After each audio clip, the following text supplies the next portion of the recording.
Territoire d'info, Cyril Viguier. Bonjour et bonne journée. Vous êtes dans la matinale d'info de Public Sénat et de Sud Radio avec la presse quotidienne régionale. Aujourd'hui, notre invité c'est Benoît Paru. Bonjour. Bonjour. Vous êtes député Les Républicains de la Marne et maire de Châlons-en-Champagne. Une confrontation a lieu ce matin dans le bureau du juge au sujet des 13 millions dépensés par l'UMP pour des présumées dépenses électorales non déclarées. C'est distinct de l'affaire Big Malion, avec 4 mises en examen, dont le trésorier Philippe Briand et l'ex-directeur de campagne de Nicolas Sarkozy, Guillaume Lambert. C'est une mauvaise nouvelle, une nouvelle mauvaise nouvelle pour votre famille politique ? C'est pas une bonne nouvelle quand nous avons dans notre famille politique un certain nombre de nos amis qui sont effectivement mis en examen. On va revenir sur le plan Hollande anti-chômage d'hier. On va rentrer dans le détail, mais avant sur le plan de la méthode. On avait cru comprendre que dans le climat post-attentat, qu'il y avait aussi une urgence qui était effectivement de s'attaquer absolument au chômage. Et on avait cru comprendre aussi que, on va dire que la droite raisonnable n'était pas forcément compte de travailler avec le gouvernement. Est-ce qu'il n'y a pas là une occasion ratée et compte tenu tout simplement des échéances électorales qui s'accélèrent? Vous savez, à 18 mois d'une élection présidentielle, il n'est pas simple de monter, entre guillemets, une opération, si ce n'est d'union nationale, en tout cas de majorité de projet. On ne peut pas réformer parce qu'il y a un quinquennat et donc un an avant, on ne peut pas faire de grandes réformes pour le bien de tout le monde. On peut essayer de faire des grandes réformes sans forcément être d'accord avec son opposition. Je rappelle que dans l'histoire, celui qui va défendre en premier lieu son propre intérêt électoral, c'est François Hollande. Bon.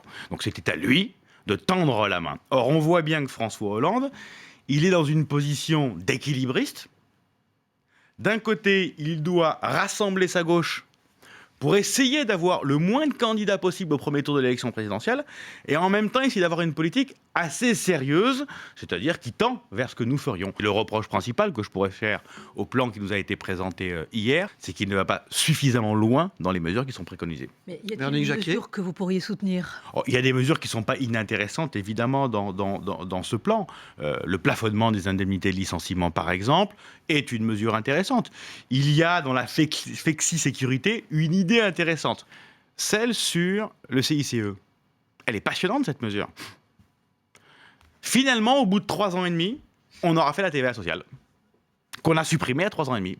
Ce qui me gêne, par contre, vraiment dans cette mesure, de cette prime de 2 000 €, c'est qu'on est quelque part dans le traitement, là encore, quelque part social du chômage. Ça, c'est plutôt une bonne formule, une bonne solution. Et je ne critiquerai pas notamment ce que j'entends beaucoup, à droite comme dans les milieux syndicaux, le fait que ça fasse mécaniquement baisser le chômage. Mais peu importe le changement de catégorie, et si ça fait baisser le chômage, eh ben, tant mieux, je préfère quelqu'un en formation plutôt que quelqu'un qui n'a pas d'emploi du tout. Est-ce qu'au nom de ce symbole, on doit toucher d'autres valeurs tout aussi essentielles ?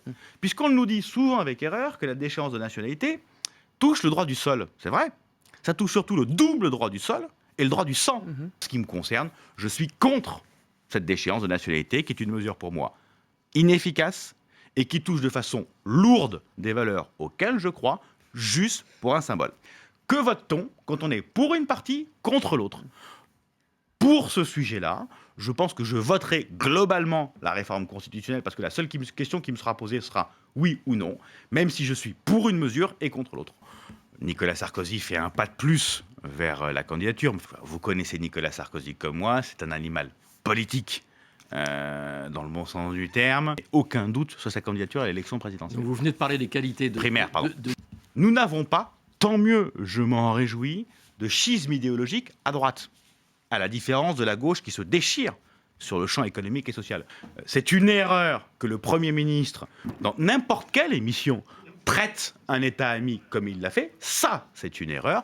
Qu'il aille dans cette émission, c'est son choix de communication. La Corse fait partie intégrante de la France. Il n'y a pas de question, il n'y a pas de débat pour nous sur ce plan-là.